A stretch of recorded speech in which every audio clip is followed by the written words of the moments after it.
Para masigurong angkop ang isang infrastructure project, may nire-require ang pag-asa sa mga contractor. Ito'y kahit meron ng business permit at clearance ang isang kumpanya. May Agenda Weekend Report si Ivy Reyes.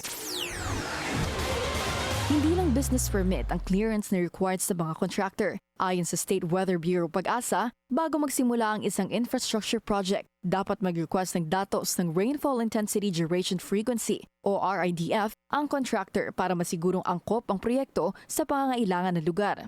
Kapag merong infrastructure projects at nangangailangan po ng impormasyon, halimbawa, ano ba yung return period ng ulan dun sa isang lugar para nang sa ganon makompute naman yung return flood. Para dun po kasi ibabase yung drainage system.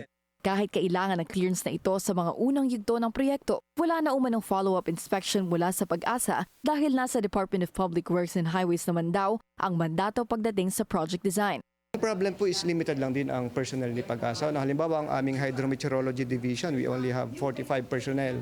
And bukod doon sa may regular na forecast products na pinoproduce ang aming mga kasamahan, imagine niyo kung bawat mga contractors, kumbaga tututukan pa namin.